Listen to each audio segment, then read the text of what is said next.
tugenda kufa wano wetulaga tugenda kufa kuno omulembe bakyalimba abantu togambe wanyuka waliwo ebisenge ebyerere ebigenda okulinda gwe obodde wa mama ogenda n'obuliri n'ennyumba ne bweba enkalu kati waffe mu kyalo twazimba ennyumba netumanya nti ennyumba eno tuyinza okyala ntubeeramu olwene twagulira biki omufaliso bintu biki kati gwe lwono byero ojja ogula emifaliso ekyo nanalabyenga yali alina omwana oba teyalina obudde obwo tamwogerako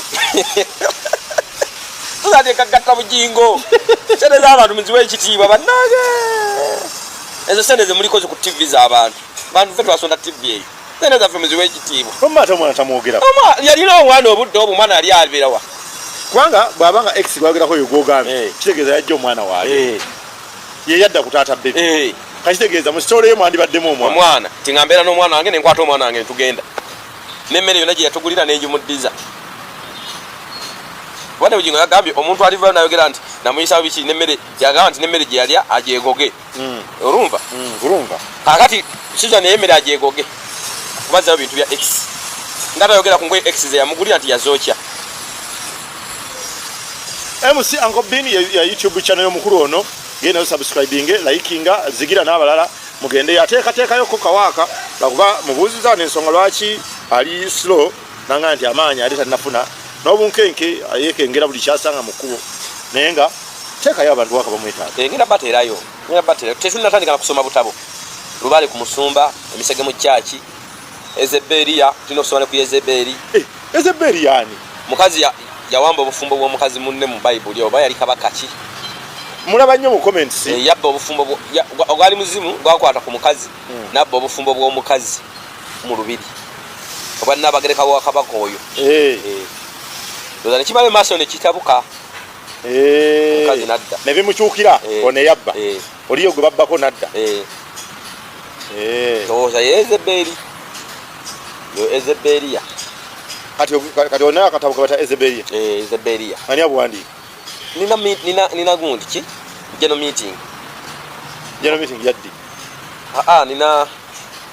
nina akakiiko committee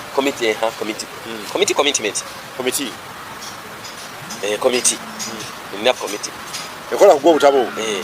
tuwandiika mbawa instruction nebawandiika bona atera okufuluma nga bonna bukwata lubale ku musumba lubale akola atya lubale bwalinnya ku musumba ayogera atya n'omusumba baba alinnya ku katonda ayogera atya waliwo omusumba nga lubale yamulinnya nga ffe tulowooza katonda naye nga lubale lubale ku musumba emisege mu kyaki sobola oba emisajja n'emikazi egiryomu kyaki eyinza obanga akatuti konna kayimiriddeko misege sagamba nti waliwo abaana bamperezo enfane baga nti ono ayimbira ku kyaki wali ku kituuti wati ne wati natuweza obutambi bw'obuseegu bakiba kinene waliwo n'abakadde b'amakanisa eyo abamu abali somewhere abalekawo bakazi baabwe n'abaana nga omukazi yeekubyeko abamuwa obuyambi ne bugaana waliwo n'omukwano gwange yaggulawo kampani eyo kampani ngaekola ki yerinja ate we nagiganja kwambi asiza mumudeyo mulabe gundi TV zamwe ne content omukadde eyo njabira biri naye kakubeera mutiitiize obuntu butono obujjawo ba company yali yabuunga yashi factory yakudde naye nga nyini omukadde wa kanisa mbo yaleka abaana mu nju n'omukyala ababuyambi kijja kinoonyerezaako ekyo nakyo nja kikuwa ndomanyi ndi kakira kambuzi owena akatambala alongoosa eriiso lino saidi katambala kanye kagudde kakabye egguli sirowooza bakabye bantu okola otya bantu mba banonyamu ki nze bantu bo era mbanera kuba mwe bantu bange kati neshani mwe bantu bange naye nga mwebale nnyo mwebali ddala byonna gye mukoze naye kati okuva lwe twatandika ebintu bino Susan wamuwulizako simuwulizangako kubanga saagala ate manyi ne bwe nandiyagadde mukyala musumbawo anti nze si yansumba musumba yansumba anti oli mukyala musumba anti naye tatubulira ku kigambo lwe yatubulirako kwali ku Women's Day lwe yavuma abantu obusiro ate omusumba oyo muwuliza ati kati gyotwale kimwe ky'ekkumi. Era bino nga tuli mu kusaba lunch hour, overnight, Sunday service, Sunday service ezimu sibaako mba nina emikolo olungi. Kakati ngamba mukwano gwange full figure. Inze sagala nko musibisa, nze mwagaliza mirembe, ne wakubadde mpulira bye bagala omukosa ne neewunya kubanga singa bakosa osibe wisdom. Actually nze nsolo kikola, ne nkusabisa ne ngenda yo bwendi, ne nkomawo. Iza kulida wano. Abo n'abaana boolaba ne wabayisima bonna tebansinga kubadde eddire. Tu tebansinga kwagalibwa bali be bakolera. Kyovola abasiba beetala waddamulira. Ne bagenda ke one night. Ne mbali abasigadde babagoba. Inze junior yanneewuunya nga nze era mpise ku graduation ye nanga mutabanja ntogeremu era mpita comrade kati abo nze ntandikidde ku full figure ti full figure nga nzimba ensonga yange manyi era mbiwulira ne don't be taken nnyo kubanga ne si papa gyali teyalowooza nti alituukayo naawe okimanyi nti bana actually kati ntandise full figure njagala kugamba bana abantu bakweta malwa tebakukyogera kati kankubulire full figure kanchiddemu ze nkugamba nga my sister because I'm half muganda nkulabula nyumya n'abantu bwoba oyagala genda obuze lujja bwe bampita nzeire kati nenyana okuyimuka nasagala abantu bandabe mbungu simanyi mugoberedde kati nemala bwenti nenyimuka musanga ne lujja bamita lujja captain music no guy why you be sing aba mu recordinga najja buzire mugamba mzee musoke mulinde kubuza isokoje kati ngali n'abakomwe bati era basigala bayimiridde because they know Lujoyo Captain Music yakola statement yangamba wisdom nkutidde you can't just come in the middle of an interview no jawo yomusajja these are the people benalindia nabo ngamba laba kati goloza wengenda ekitalya nga gwe bakoseza nakangubi mbolo bakwagala nnyo okusinga nze those are my fellow Rwandese kyo sinategeera nzija ku kino kiki kye mugezaako kye mumuvunaane ekikulu nedda mugambe kubanga temujja mugamba full figure oli my sister aba bakokyodde tebajja kugamba bantu bangi mu government bakwetamu so to other people ekyo kimu ekyokubiri full bakulimba inze omuntu ayogera ne muhoozi omuntu ayogera ne Museveni lwakwanga essimu yiri gye tukwata tuli ku live ayogera nakulabako ani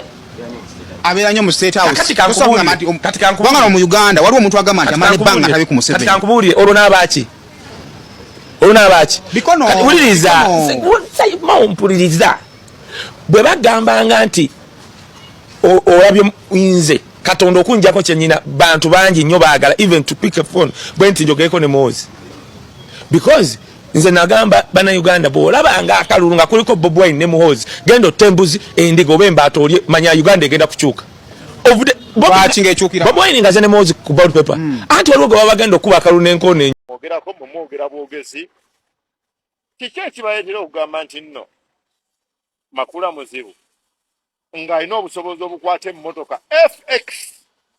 n'agiddiza omwagalwa we gwabadde naye temuwuliranga nammwe mu mutima mwawuliremu ku nsonyi ne muga tujja twogera n'oku muntu gwe tamanyi Bini yeekazizza n'agamba mbu ku X gwamanyi yali avuga kibiina ya Black enkadde ng'ekuba n'ekiki anti Bini fi naye nga ne Pacho kamuyite ajambulire nsonga ki gwe baavanga okuwayiriza omuntu okimanyi osobola okuyitayo FX wa X wo anti kati oliye kisinzira bakuweerako kaadi oba tebakuweerako kaadi obadde kuli kaadi era sawa yona ayinza ogyensika oli yamugana mukwano bireke sisobola kubikujjako linaga no era yakwata mmotoka n'agiddiza nnyazaala we n'akwata ebyapa ebimumanya ge n'afuna transfer forms n'abitransfaringa n'abikwasa nnyazaala we kati omuntu bw'ati ku nsi kuno omanyi bameka okujjako kati laba Makula mwebazeeko olw'ekyo kakati Pacho webaze Makula nze nja mwebaza nga akute ne ssente ze yabba mu kasino kuba mu shows ezimu ayina we yagambira nti ayina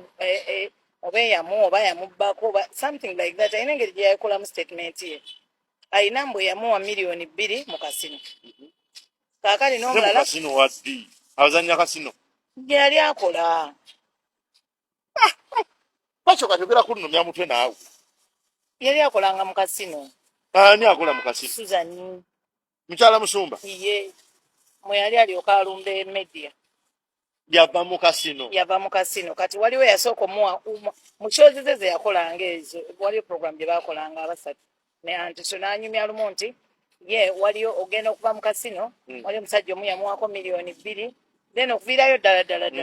waliyo gwe yajjako $7,000,000 kati nezo asooka azizzeeyo tulyoke tumanye kyali gundi ali so faithful nga we yasobola okuzzaayo FX nezo sente asooka azikwata azizzeeyo eyo mu kasino abo beyabbako ezo oba yababbako oba yabatolako mu kasino bakolera mulimu ki nange simanyi kulyawulize nti kasino mubaayo ki ate mubeera mu bagamba nerinnya teriwooma kimala naye yes mu obutawooma bwa linnya kambuteeke ebbali n'akibuuza Bin by the way yajja okukinyonnyola bulungi gwe kankwesonyiwa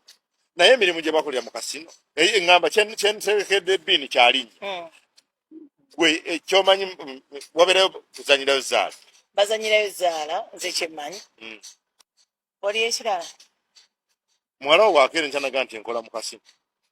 basisobola namukkiriza ne bwaŋŋamba obugambe nti bagenda kumpoba oba $1,000 buli lunaku because I know people abagenda mu kasino the dress code bingi bye bakoleramu oke si zaala yekka mu kasino kyemmanyi mubeeramu abeetunda yes nga beeteega bano abakola ki abazze okukola ki kuba abasinga naddala abagenda mu kilasi ya kasino bano above the gundi nti bazanya in millions oba miliyoni emu bikyo kyeke si bino bya luddo bino bye babambulinga abaffe ab'olukumi nga bazanya amatatu wabeerawo akwetega awo kuba kungi so she was working there munyina abyogera nti yali akola mu kasino alina we yayogera n'agamba nti waliyo yamuwako $2,000,000 then ogenda okutuuka ovaayo waliwo yamuwa $7,000,000 asooka azikwate nabo abo abasajja abanoonye azibaddize tumanye nti ddala kituufu alina omutima omulungi ogwo okukola ki okuzzaayo ebintu kati tugambe nti n'ettaka linaatera okudda mu mikono gy'ab'okukyaki serirye yalitwala anti ŋŋamba oba n'abaawukanye ne musumba ne White House agenda mugawaayo musumba kwata ebintu biddeyo kwata ebintu byo n'emmotoka balinako emmotoka gye bamuli akalafu kamaro nayo kwata twala ebyo oli mu bikadde naawe oli bulabufu omwana bamuwadde tundula anti nedda baamala ne bakakyusanga ka mwana kati genda ku ssomero akali kakutwala mwana ayasooka akwata ezo 7 n'ebbiri azizeeyo mu kasino anoonye abasajja abo kkirize nti leero kituuseeyo mutima mubi bubi nedda si mubi anti tulina episodes nange nkyalina episodes Bini yakakuwa mmeka kyali 8 yakampako 9 zino zetukola wano tetuzibala eri yasooka yakadda tetugibala neyajja bazenga emergency katutandika agenda kumpe ejjuuse 10 mu banje 7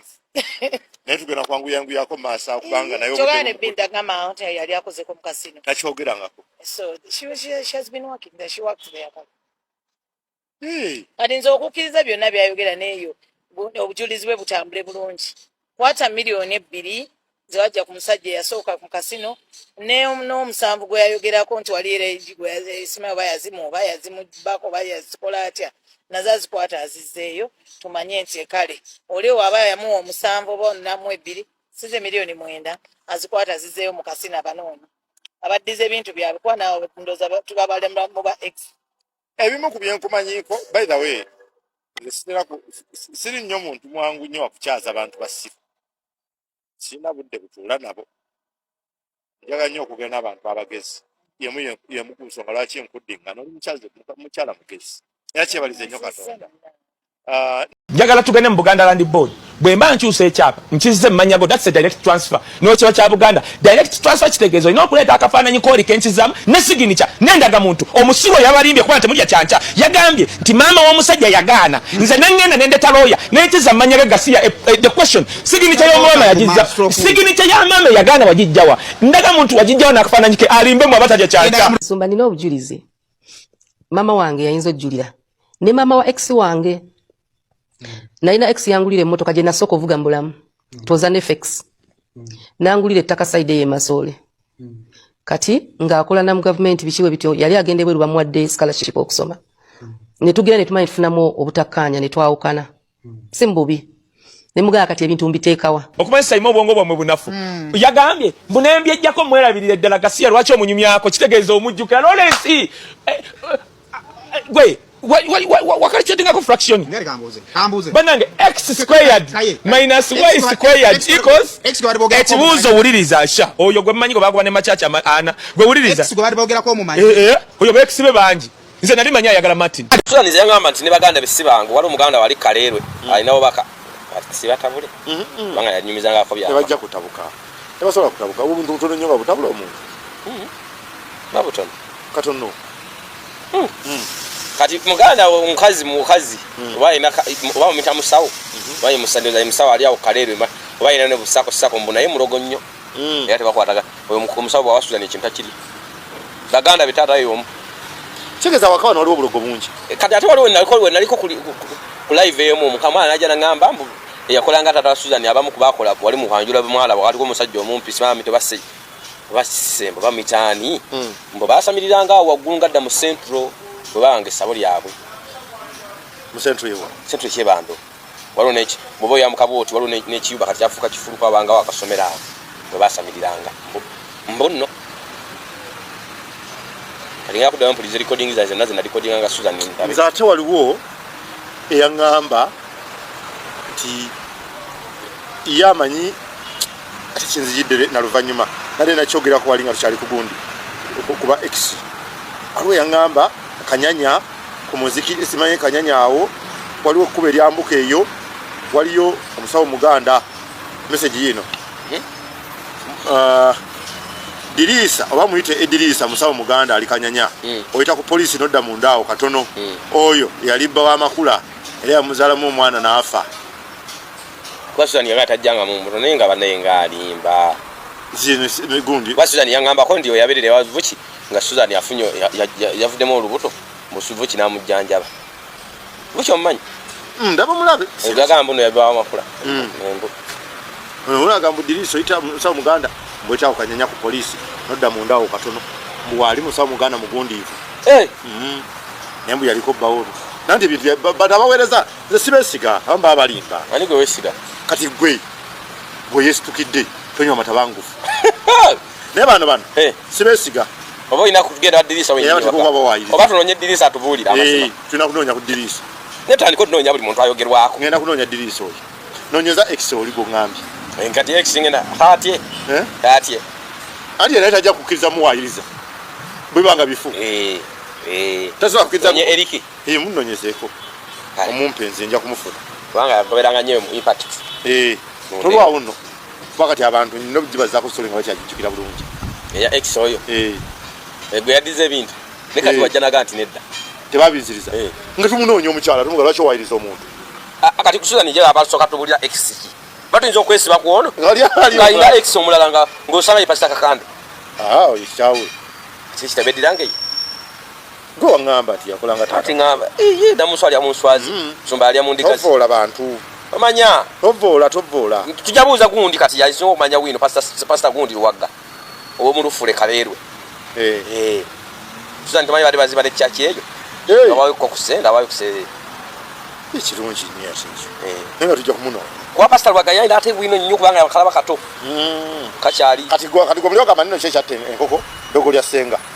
okuzirane makula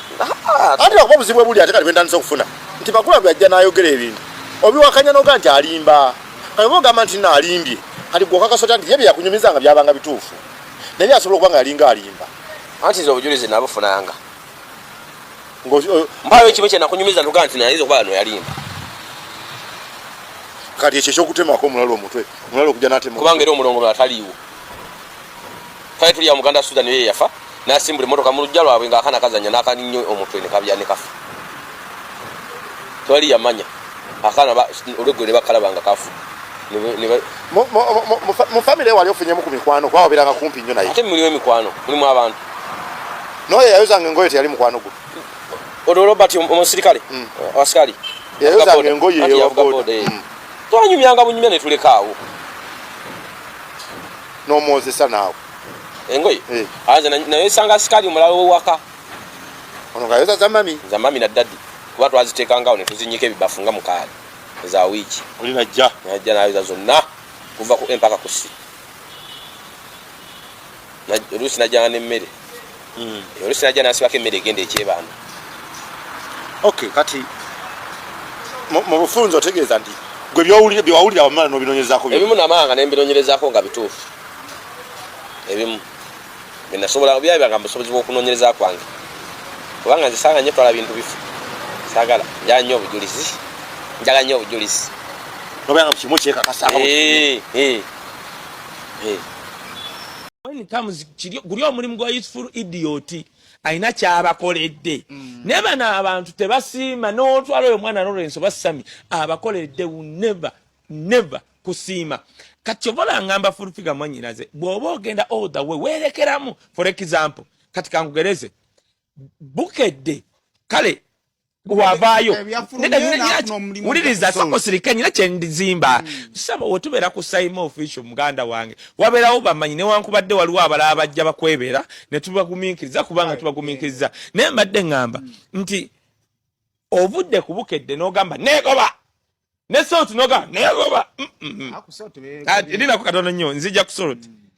kankubulire Saimo bw'oba oli presidential advisor wamma ngoyogera ne Natasha as she claims oyogera ne mukuru wa Natasha yopo tugambe tutya abayima tugene ma kwa kawe Natasha tayawula ku kaye ku nakangubi kaito sitamumanyi tugene ma Gasia mama dengamba nti kakaki ku TV wamma eya government wandi badoina anapa and kuyo nti ne UCC ne wegamba nti tojja kubanga oyogera ne Natasha ne Muhozi nga wogamba ne Museveni okwata simu n'ogamba gwe omukulu wa UCC tokimanyi nze nakangobi jogera ne Museveni ne gondi okimanyi nti waliwo abantu bebagobye ne bagandya mu bifo gego ge bayita amaanyi Kutesa yamala kuwumula nze nali mu meeting nagamba oyo Isima ne muga Isima gwowagira oli ku side nfu nawagira mukyala wa meeting bayita Kutesa ngarotamu abantu abamwagera 1 2 3 nafe babloga nze ngamanyi Isima bagenda muyita mu meeting ya Sodo side eri teyajja nze ngenda kakati ekyanyimira I wanted to pay attention to details meeting yene genda kutambula etya Museveni nga ayogera yatubulya history agenda okumala okwogera history nga Kutesa yebase kakati azuku kamaliriza time ya Kutesa okwogera yagamba bwati muwalawe I will never forget yamugamba muwalawe bana abalaba ngasonga Museveni nagamba twaba kuba akalumu 80 era tugenda kabaddamu Kutesa naga tufulume wallahi ne tufuluma Kutesa bamukima omwene mugatsoko komewo oyakoma Museveni nagamba Sodo va mukalulu kati oli yibulaga mbera awa nze njagala nnyo abantu balina confidence nga Sam Kutesa kubanga Kutesa was a somebody, a minister, a millionaire before Museveni. Mugagga. Ngamba luli ya risking ebintu. Mama wanga ngamba Sam Kutesa Kampala Club. Kwa yali omusawo nga bagenda obitya aberawo nakasero nga atudde wabweru ku kabalaza. Nga tamanyi kiddako singa olutalo lugana. Uyo Sam Kutesa. So kyovola batayagala kumanyirwa. However, nakangubi sigwe Sam Kutesa. Tosolo kanga Museveni notambula mu meeting. Nze nakanyugako sente wasale gendo kibuza bitexi. Nze gendo buze dagala skweni BS. Nava bwenti mwacholi in. Nenzi janga ba promoter simanyi ne bani bonna bakunganye bati. Nga bala mwali mukulimba ani sare nti promoter ye muntu yali ya defining a promoter nti promoter ye muntu akwata omuyimbi from zero namupangisiza namuwasediza oluyimba video namulisa namugirira engoye nali mwacholi in nga nasuzaawo tode ne meeting ekyo yagwa saa 10 ne sale najira mu slipa nga ntambula ninja ne muyimirire emabega wenti sale ayogera waliyo sale Jeno Kayanja Kasoro minister nga meeting nene badagala bonna bolaba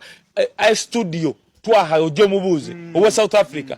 ne muyimirire emabega yamala okwogera ne nkwata akazinda ne mugamba Jeno Sale ono musiru takulimbanga ne mugagwe balamu gende wa Museveni jobolimba byolimba wane wasale waberawo baana babalwanyi toddangamu okulimba byolimbye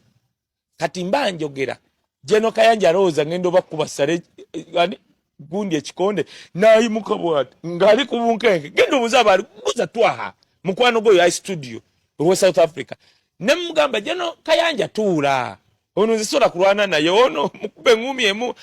wanayimuka ne mugamba bala ndinda ko katono nnyo ndinda ko ngenda kuddayo. I'm using examples to justify what I want to say. Nti yawula abayina authority n'amaanyi mu government n'abasama. Yawula abayina authority n'amaanyi n'abasama. Kakati abayo etuna balwasama nga tebalowooza abayina authority. Kakati abayo tugenda omaliriza n'empita omusajja bamuyita Batambuze. Ne muga let this guy yasoma tusinga jja kunnyonnyole najja wamala okwogera sale n'amugamba yabuuza Batambuze namba yeeruwa wetwogera Batambuze ne andi ono yali manager B2C batula wali ne sale. Why? For mulimu gwaffe ku identifying abantu ne bajja bati ne bakuyitako kusinga kubanga kye bakola ki nenga tebalimbye right now andi ne Batambuze kati nyina kyenjaga okwawula ku maanyi abantu abamu boogera bwe boogera lowooza New Vision nsiru nga mwe abaaliwo nga mu negotiating nga tebasobola bakubira tono tugenda mufulumya bakubira bagamba ono agenda tetwagala basamira wano ku TV UCC ogiraba nakangubi ayino kimanya omanyi kyo gye baatuuka UCC n'ebasina lwe lunaku lwe bayomba ne Sempa wamanya giraba Sempa nti bayagala yalumba Sempa wadde alimu akataala ne yalumba Sempa nayagala omukuba oli omusajja musumba byonna byabanga alimu obubi naye is a pastor ate abadde ne chachi ye ku university ya Kabi Makerere for long time Sempa talinga male yeyita omusumba nga talina wadde chachi kakati nze yaliwo nga banegotiatinga era bantegeezaako nga bagenda mugoba so goina bwino ngamugoba ya why UCC abagamba oyo bwe mumuzaako fine egenda kuba bweti kachino kikujira ku kino kyenjagala ogamba muganda wange full figure monyinaze government eno y'abanyankole n'abanyarwanda they will never love you to equal oluzungu obasolo kitegeera tebali kwagala kubenkana bakulabanga azza okutankula status quo bakulabanga wenga bakulabanga tebagala ku associatinga naawe kyovola tolina kifaananyi naddamulira nga bannayiti bosiba oyogerako kubanga agamba ono omwana nti wadde ojeka namboze we yaleta ekigambo kye bayita useful idiots nti Natasha aba tayagala kwesembereza oyo mwana but because oba useful idiot an idiot who is useful to their government nedda ngamba nti oba yambako anti ojjano anti uliriza anti oba useful nti Natasha akuleka nojja mu katwe gy'obeereyo makindi mu ghetto n'owogana Museveni kati Natasha naga wayi katulegewo aba useful idiot bwatu si wayogera Museveni Katonda kati obadde ki nayogera bwati kakati bwamala singa tubiwulira ati mumuyina amatu manene fe abalina amatono nkugambye abeera bwati